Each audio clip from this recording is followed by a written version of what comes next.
السلام علیکم۔ کہا جاتا ہے کہ ہرکل بادشاہ خاص مٹی سے بنی صراحی سے ٹھنڈا پانی لے کر پیتا تھا تو دنیا اس کی اس آسائش پر حسد کیا کرتی تھی۔ تو اگر آج اسے آپ اپنے گھر کے فریج کا پانی پیش کریں گے تو وہ کیا سوچے گا؟ اگر قارون کو بتا دیا جائے کہ آپ کی جیب میں رکھا ATM کارڈ اس کے خزانوں کی ان چابیوں سے زیادہ بہتر ہے جنہیں اس کے وقت کے طاقتور ترین انسان بھی اٹھانے سے عاجز تھے، تو قارون پر کیا بیتے گی؟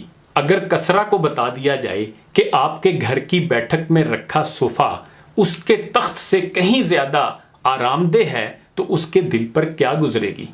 اور اگر کیسر روم کو بتا دیا جائے کہ اس کے غلام شتر مرغ کے پروں سے بنے جن پنکھوں سے اسے ہوا پہنچایا کرتے تھے وہ آسودگی میں آپ کے گھر کے پنکھے اور AC کے 1000ویں حصے کے برابر بھی نہیں تھے تو اسے کیسا لگے گا؟ آپ اپنی خوبصورت کار لے کر ہلاکو خاں کے سامنے فراٹے بھرتے ہوئے گزر جائیے، کیا اب بھی اس کا اپنے گھوڑوں اور ہاتھیوں کی سواری پر غرور اور گھمنڈ باقی رہے گا؟ خلیفہ منصور کے غلام اس کے لیے ٹھنڈے اور گرم پانی کو ملا کر غسل کا اہتمام کرتے تھے اور وہ اپنے آپ میں پھولا نہیں سمایا کرتا تھا۔ کیسا لگے گا اسے اگر وہ آپ کے گھر میں گیزر کا کمال اور مکسر والا شاور دیکھ لے تو؟ جناب، آپ بادشاہوں کسی راحت میں ہی نہیں رہ رہے، بلکہ سچ تو یہ ہے کہ بادشاہ آپ کو حاصل آسائشوں کا سوچ بھی نہیں سکتے تھے۔ مگر کیا کیجئے کہ آپ سے تو جب بھی ملیں آپ اپنے نصیب سے نالاں ہی نظر آتے ہیں۔ ایسا کیوں ہے کہ آپ کی جتنی راحتیں اور آسائشیں بڑھ رہی ہیں آپ کا سینہ اتنا ہی تنگ ہوتا جا رہا ہے؟ دانت اس کی نعمتیں کھا کھا کر ٹوٹنے والے ہو گئے ہیں، لیکن زبان ہے کہ اس کی ناشکری سے باز ہی نہیں آ رہی۔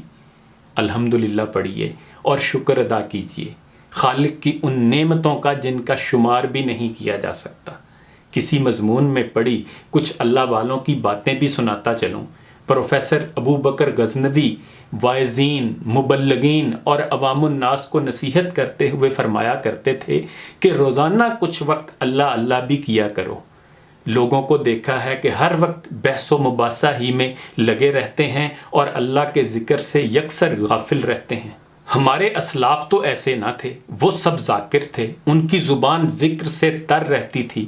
شیخ شمس الحق دیانوی غلیۃ المقصود کے مقدمے میں حضرت عبداللہ غزنوی کا ذکر کرتے ہوئے فرماتے ہیں کہ 8 پہر 64 گھڑی اللہ کے ذکر میں ڈوبے رہتے تھے۔ ان کا گوشت، ان کی ہڈیاں، ان کے پٹھے، ان کا ہر جوڑ اللہ کی طرف متوجہ رہتا تھا اور اللہ کی یاد میں فنا ہو چکا تھا۔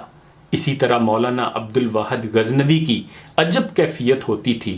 جمعہ کے دن ان کی زبان درود پاک سے نہ رکتی تھی۔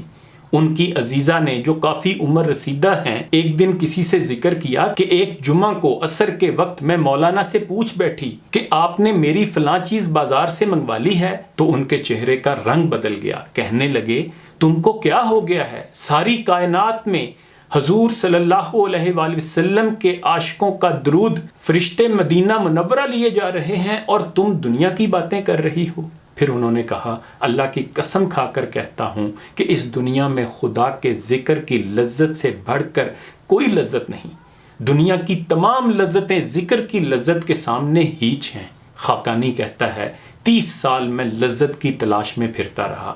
30 سال کے بعد یہ بات پایہ تحقیق کو پہنچی کہ ایک لمحہ خدا کی معیت میں گزار دینا تخت سلیمانی کے ہاتھ آنے سے بھی بہتر ہے۔ دوستو، اللہ کا ذکر بہت بڑی چیز ہے اور یہ بات بھی پلے باندھ لو کہ لذت آئے یا نہ آئے اس کے ذکر میں لگا رہنا چاہیے۔ جو آدمی لذت آئے تو ذکر کرتا ہے اور نہ آئے تو نہیں کرتا، وہ لذت پرست ہے، اللہ پرست نہیں ہے۔